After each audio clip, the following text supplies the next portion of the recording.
as it is in heaven. Enforcing God's will upon the earth.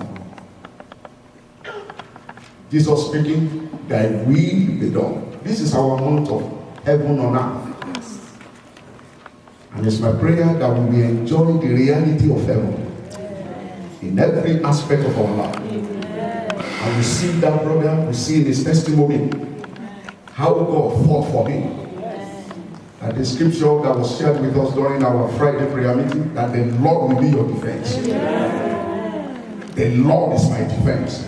So when you belong to this kingdom, you won't fight for yourself. God will fight for you. You know what this is? Vengeance is mine. So God, and when God takes care of you, if God be for you, who can be against you? No one. Just be on the side of God, and you see God fighting for you, enforcing the will of God in your life, in your family. And the Lord said to me very clearly, you have to enforce my will on the earth. And that's what gave birth to the focus this month. How can we walk in the reality of heaven on earth? How can I enforce the kingdom of heaven on earth? He said you have to enforce it. And to enforce the will of God on the earth, first of all, you must know what the will of God is. Otherwise, how can you enforce what you don't know? It's like the law enforcement agency, or the police, the cops. They can't enforce the law that they are ignorant of. How do you enforce what you don't know anything about? So, to enforce the will of God, you must be conversant with what the will of God is before you can enforce it. And very many believers have no clue as to what the will of God is. Hallelujah. Amen. We what we've got happening in our world today is short of the will of God. What is happening in our generation is far from the will of God. It's far. Our world could be better than it is now when we recognize what the will of God is.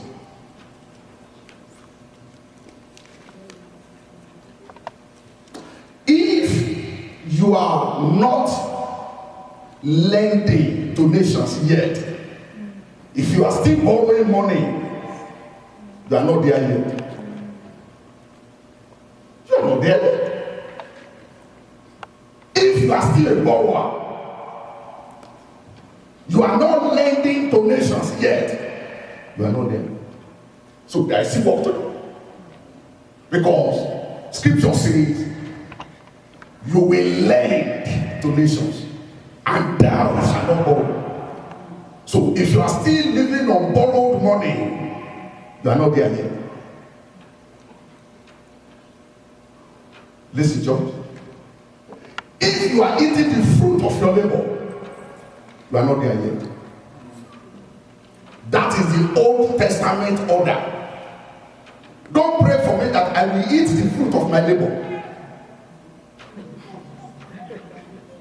That is Old Testament order. John chapter 4 verse 38. John King James. John 34. John 4:38. Don't pray for me that, Pastor, you will eat the fruit of your labor. You are taking me back to Old Testament order. I sent you, Jesus speaking, I sent you to reap whereupon you bestowed not. Or no labor, other men labored, and ye have entered into their labors. New Living Translation. This is what you pray for me as you pray for your pastor. Are you with me, church? You will eat the fruit of your labor. Come on, stop it. It's not my order. I have a better inheritance in Jesus. Heaven on earth, until you start reaping where you did not sow, you are not there yet. Others have labored and ye have entered to their labor. That is the new order of the believers. You will meet the Gentiles. Their resources will be converted to you. If that is not happening yet, we are far from it. If you are still getting your healing, you sick today, you get healing tomorrow by whatever means, by Tylenol, by Advil. If you are still falling sick and still getting your healing, good news to you, you are not living yet. Until you stay healthy, you are not there yet. Gloria Copeland said, it is good to be healed when you are sick. It's a great testimony. He said, but you know what? It is better to stay healthy. Because in the meantime, you have suffered some pain, even though you got your healing. So I rather want to stay healthy. So what I'm saying, we still have a long way to go. These are the will of God for you, for me, and for your family. If you are not there yet, there is still work for you and for me to do. Can I hear somebody say amen? Amen. And then the question therefore is, how do I enforce the will of God on earth? In my family, at work. We could see that brother there, how he was practically, vitally enforcing the will of God at his place of work. And at the end of the story, promotion. Don't take it for a joke. When after the close of service, we said, do you need personal prayer? Come to the front. Let the ministers of God join hands with him. And you can hear his testimony. She came up here and one of the ministers prayed for after service. Acting on the word of God, that there's a difference between the spirit and the flesh. And then he came forward, and one of the ministers joined faith with him, and things started happening. As you go out this week, things will happen in your favor. Amen. In the mighty name of Jesus. Amen. How do we enforce God's will therefore? If you are still a borrower, you are still living in sickness and getting your healing by whatever means and all of that. How? That's the question. I started with this some time ago. I said your identity is key. You must know who you are. And we emphasize it very strongly. The question of identity is very crucial if you want to live heaven on earth. Very crucial. And you know, church, that the first Adam, God planted him in heaven on earth, in the Garden of Eden.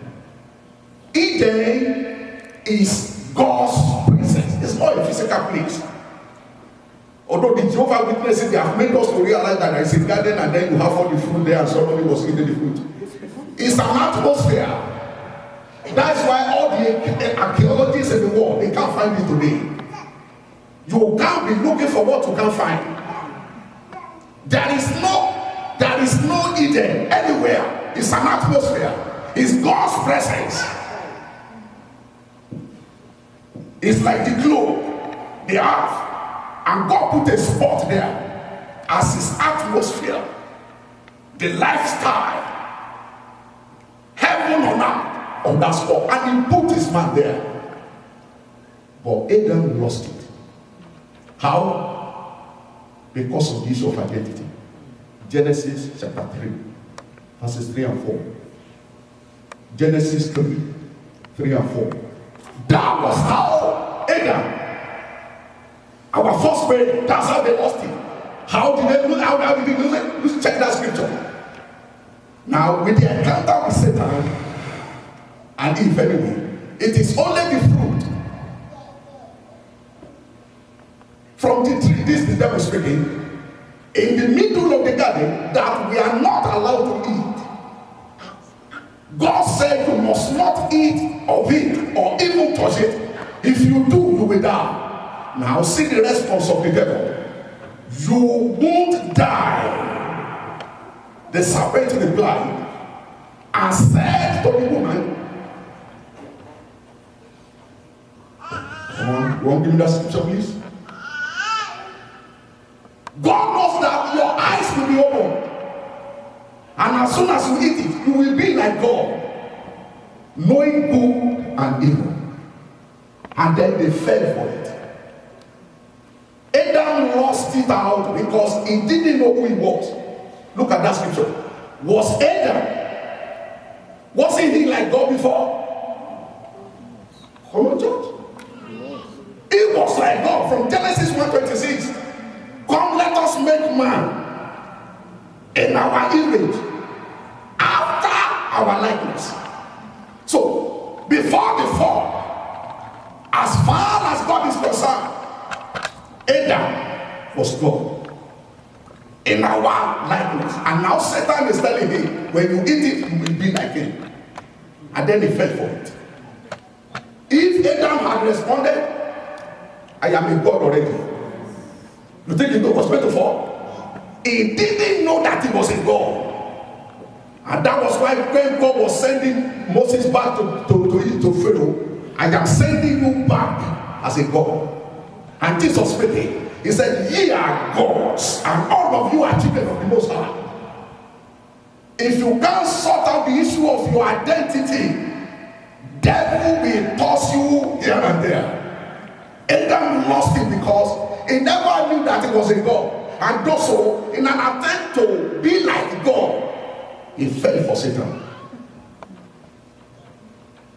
How many gods are in the house? Very few. Okay. How many gods are in the house? Ye are gods, and all of you are children of the Most High. And if you are listening to me on the YouTube, I declare to you, if you have given your life to Jesus, you are a God. So once you are a God, you can't fall for anything. It was the same gimmick, the same brand that Satan brought to Jesus in the garden. So in the wilderness now, if you are the Son of God that you pretend to be, command these stones to become bread. But because he knew that he was already the Son of God, he was already God, he said, Satan, come on now, I know who I am. Thou shalt not live by bread alone, but by every word that proceeded of the mouth of God. That came to be because of the declaration he had from heaven.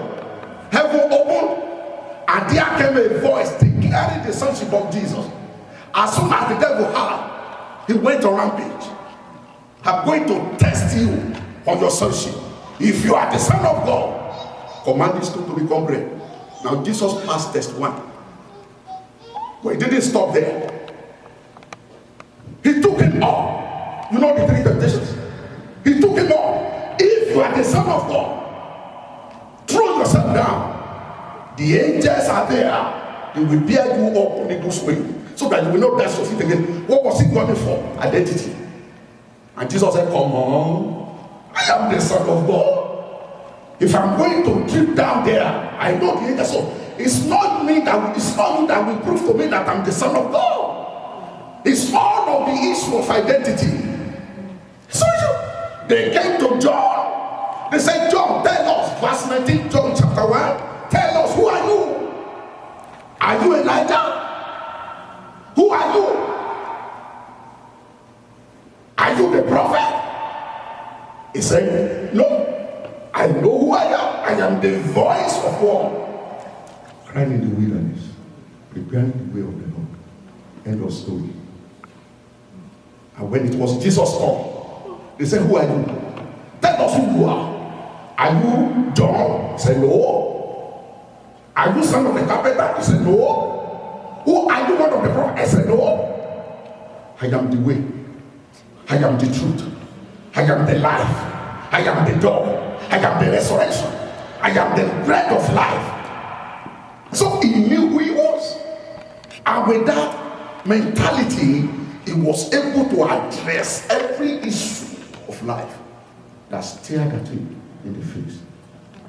I can't overflow this, but I'm sure I'm praying that every one of us, when you are combated with any situation at all, check your identity. I think you'll be able to mesmerize with the enemy. Can I hear you say amen? Amen. Can I hear you say amen? Amen. At one time, when this one was talking to them, he said, I and my father, we are one. And then they wanted to stone him. And he said, I've said so many things. Which one are you stoning me for? He said, we are not stoning you because you are doing miracles. We are stoning you because of your identity. Because you are equating yourself with God. When you know who you are, get ready to be persecuted.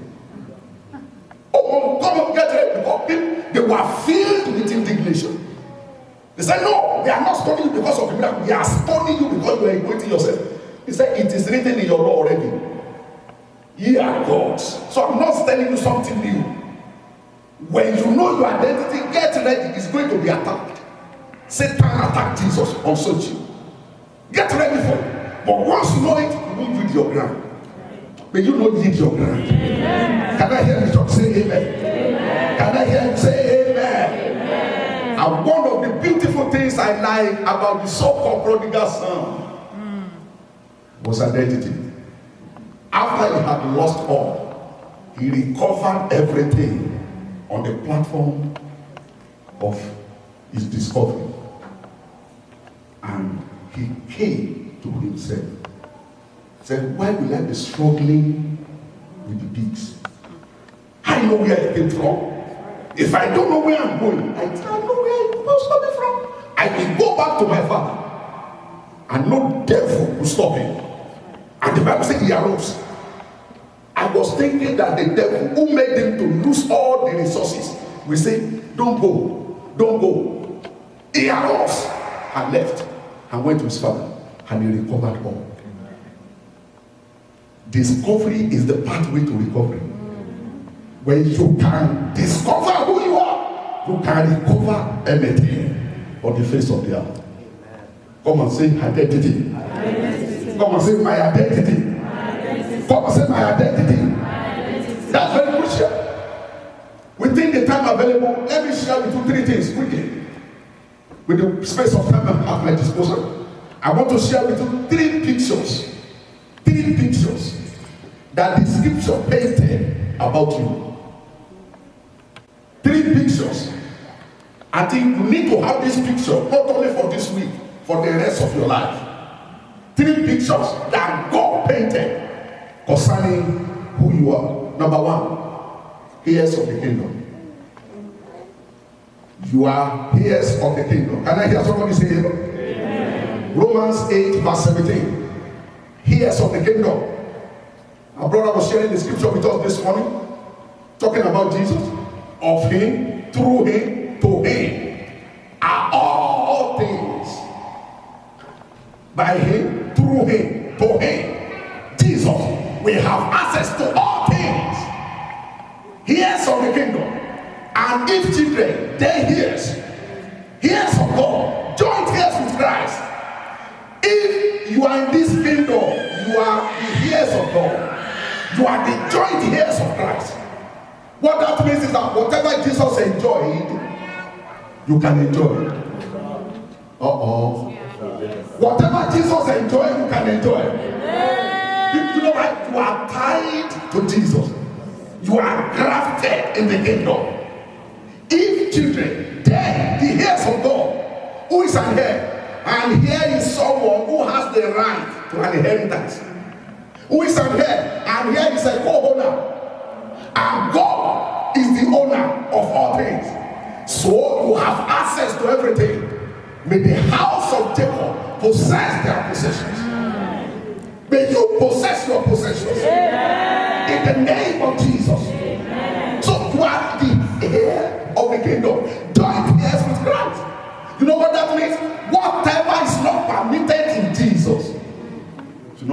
already?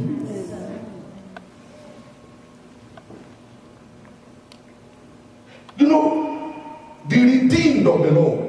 In the Christendom, there are three categories of people. Three categories of people. Number one, babes.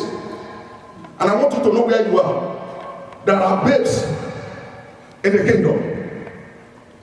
Number two, there are children in the kingdom. Number three, there are sons in the kingdom. How do I know? 1 Peter 2 verse 2. As newborn babes, desire the sincere milk of the word. Are you a babe? One of the characteristics of a babe, of babies, you know you have babies. We have baby dog just cried just now. One of the characteristics of babies that they cry. They want food, they cry. They want to sleep, they cry. Even if they are enjoying the breast milk, they still cry. Everything, their language is crying. That is baby for you. What are you crying for? You want job, you are crying. No money in the account, you are crying. Even when you have the money, you are still crying. You are a baby. That is the characteristic of a baby. Grow up. How about children? You see that scripture? Yeah, are if children, they are heirs of God. There are children in God. Are you a child? Even though you are age 30, even your age is 40, are you a child? Life is not by age, it's by stage. Yes, sir. Are you a child? One of the characteristics of a child is that they are ignorant. They don't know what belongs to them. Galatians chapter 4. You see the tragedy of a child. Galatians chapter 4 verse 1. Are you a child? Ignorant. Now I say that the heir, as long as he's a child, is not different from a servant. You are a child. You have access to the inheritance. But because you are a child, you are like a servant. As long as he's a child, it's like a servant, even though he's an heir who has access to the inheritance. There are many children in the body of Christ. And you see, we were told last week in the Bible study that God does not want you to go through an elevator. Even if you are going to 36th floor, God wants you to go through the staircase. For the Lord order. For the Lord order. Elevator. Step of a righteous man. Step by step. That's God. That is why Adam fell. Adam just woke up one day. He became an adult and he was looking for a wife. Why? He never go through the tutelage at all. That's why he fell so soon. But when Jesus will come, he came in the manger. He was born, raised up. In fact, one of the answers for child is that you must carry a child. They carried Jesus to Egypt. That was a season. At another season, he became a child. The Bible said he sat down at the feet of the scholars, and the spirit were looking for him. And they found, he said, "What are you doing here? Let's go home." That's a child for you. But there came a time when Jesus was declared the Son of God. You can be a child yesterday. You can be a baby yesterday. You must not be baby all life. Hallelujah. That is childhood. Let's look at the last one, the Son. The Son of God. There are different categories of body of Christ, in the body of Christ. Babies, children, and sons. We are positionally children of God, potentially sons of God. And that's a whole lot of difference. We are positionally, by our redemption, we are children of God, or potentially sons of God. That's a whole lot of difference.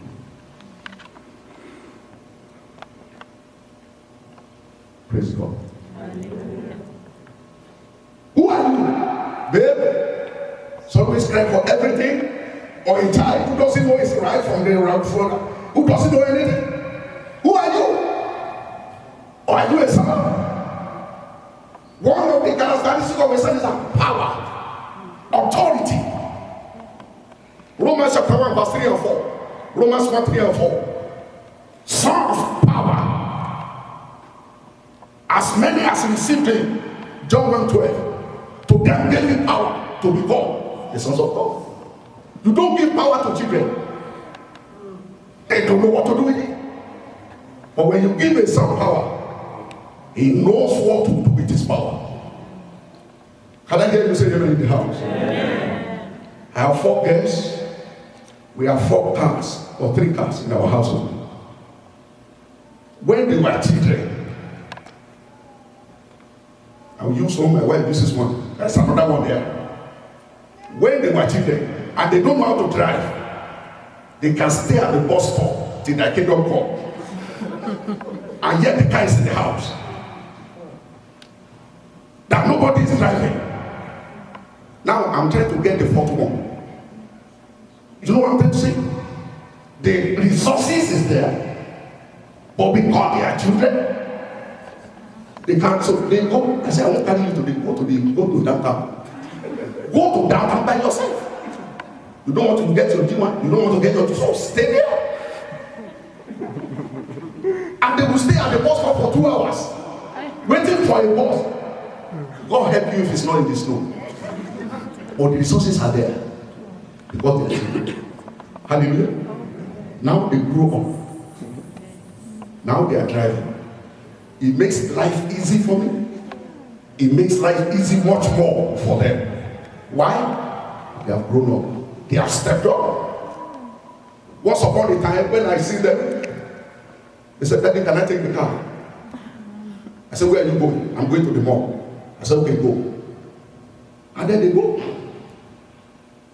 But today, I just sleep, wake up, and I realize the car is not there. I don't ask, where are you now? Because I've proved them. Hallelujah. I've proved them. I mean, just find out, where are you? I'm in the mall. That's fine. You know why? They have grown up. Your resources may be lying down there. That's why Galatians chapter 4 is telling us, even though I'm here, but because you are a child, you are still a servant. May you grow up. Amen. May I grow up. Amen. In the name of Jesus. Amen. In the name of Jesus. Amen. So you are the hearer. Somebody who has access to everything. God doesn't love Jesus more than you. No, sir. I've seen that in scriptures. He doesn't love Jesus more than you. In fact, he loves you more to have allowed Jesus to die for you. You are not in 3rd class. You are not even 2nd class. Number 2, because of that. Number 2, quickly. The second picture that was painted concerning you, you are a kingdom citizen. You are, if you understand this, we enforce your will on the face of the earth. Who is a kingdom citizen? The native of the land. Native of the land. Those are citizens. You are the citizen of heaven. Philippians chapter 3 verse 20. For our conversation is in heaven. New Living Translation. Our citizenship is in heaven. Right now I have triple citizenship, not one. Come on, clap your hand for me. Citizenship, I have. August 16, 1964, I became the citizen of Nigeria when I was born physically to this world. October 14, 1984, I became the citizen of heaven. Now, July 2010, I became Canadian citizen. So 3 in 1. I'm going somewhere. 4 First, a Nigerian. Second, kingdom citizen. 3, Canadian citizen. Out of the 3, 2 will go away. Once you go down to the grave, you are stripped of your Nigerian citizenship. Once you go down to the grave, your Canadian citizenship perishes. There is only one kingdom citizenship that lasts forever. Hallelujah. That's the one I got October 14. Hallelujah.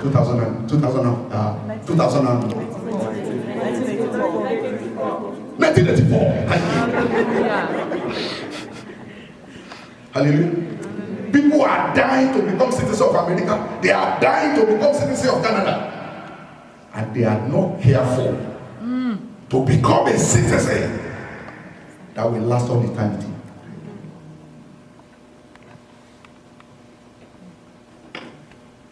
I can throw away my Canadian citizenship. I can throw away Nigerian citizenship. But this one must not be lost. Because you lose this one, you lose everything. After I pick my kingdom citizenship, don't ask me which one I will pick next.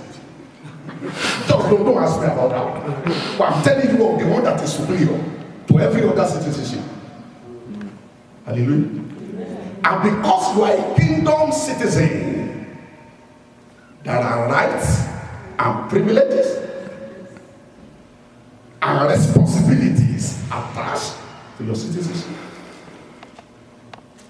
Hallelujah. Your country is responsible for your protection and for your safety. As a Canadian citizen, God forbid, if there is fire in this facility now, all I need to do is to ring 911 and they are here. Is their responsibility to protect the property? Is their responsibility to protect me? That is the right that I have. Right to protection.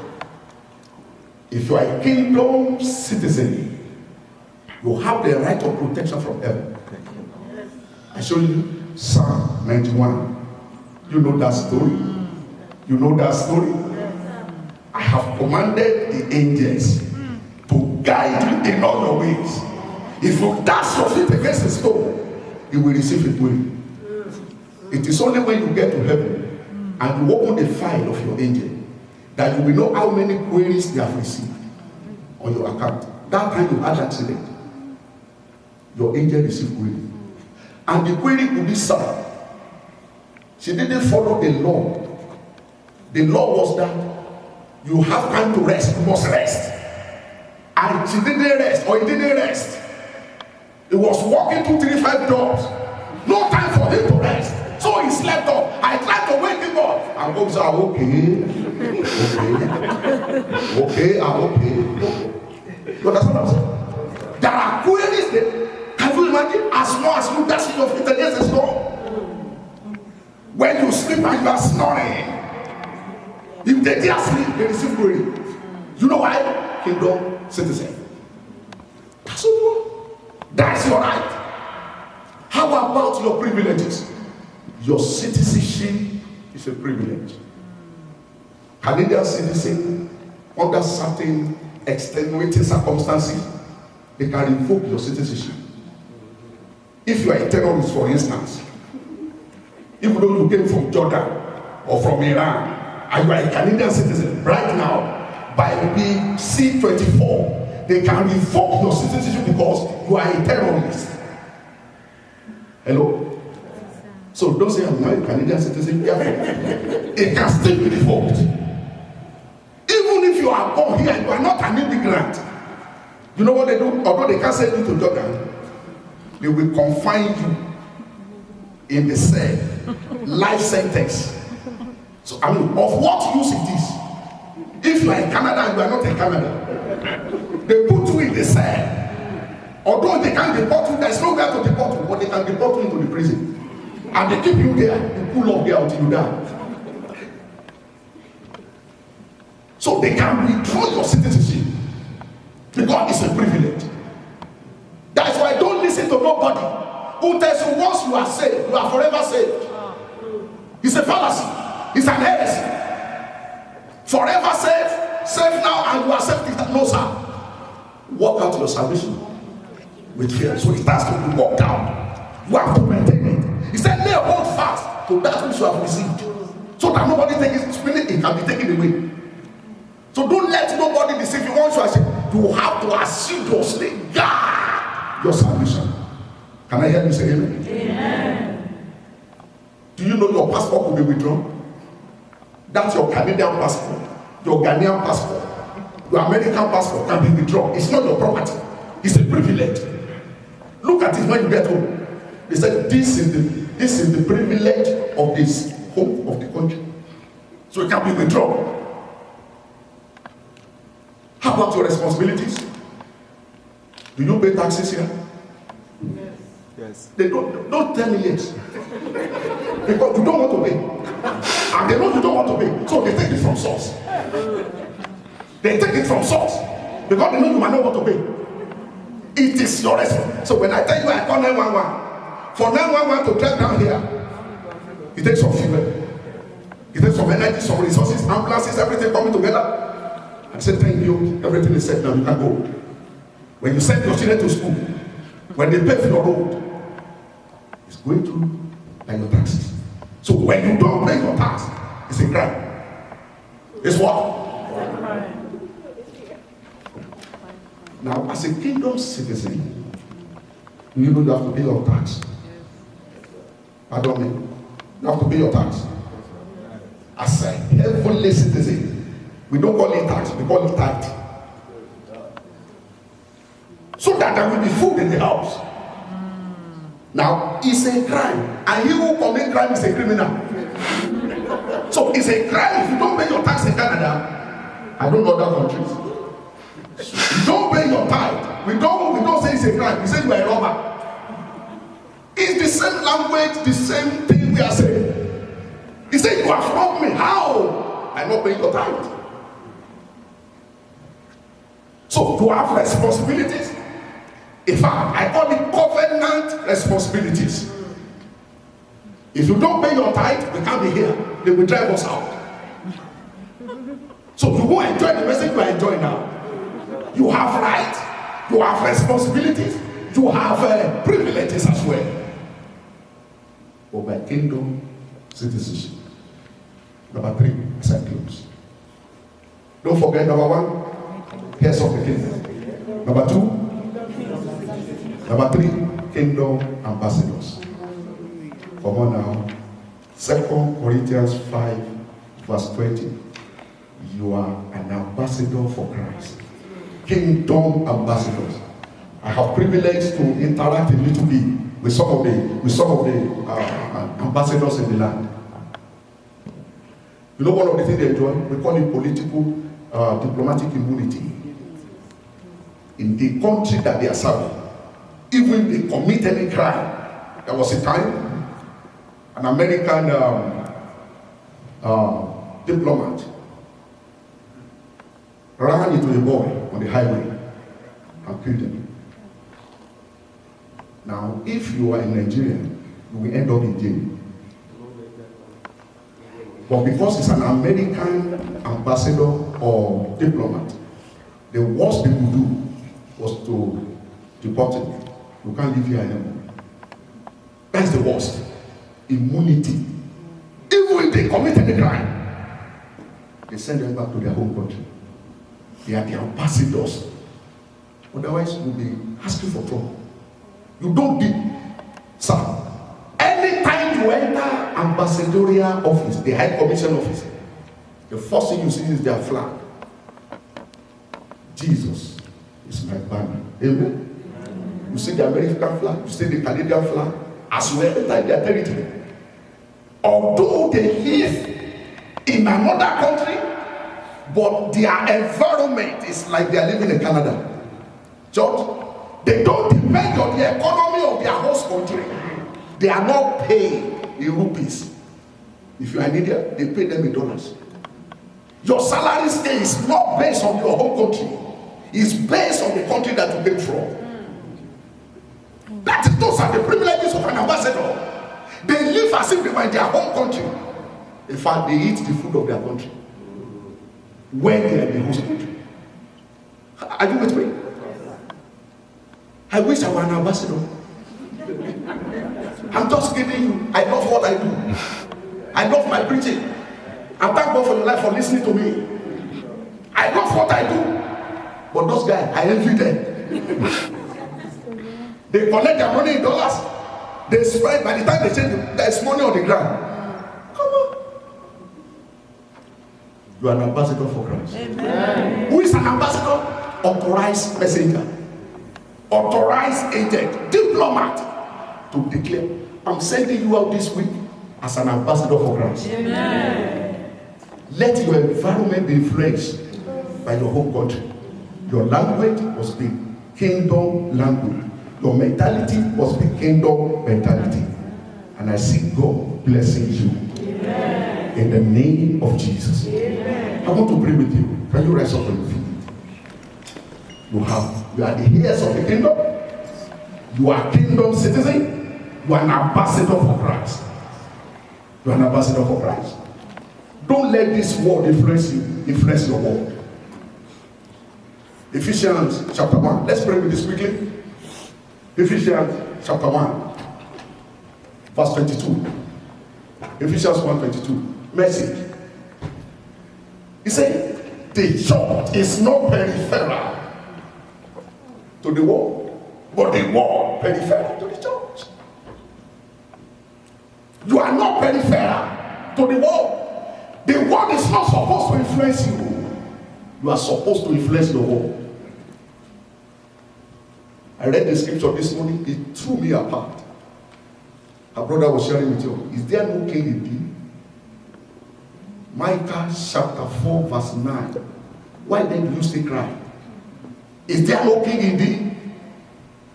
Meaning that kings don't cry. It's not permitted. You are going to lift up your hands to heaven. This morning, Lord, let me walk in the reality of my status.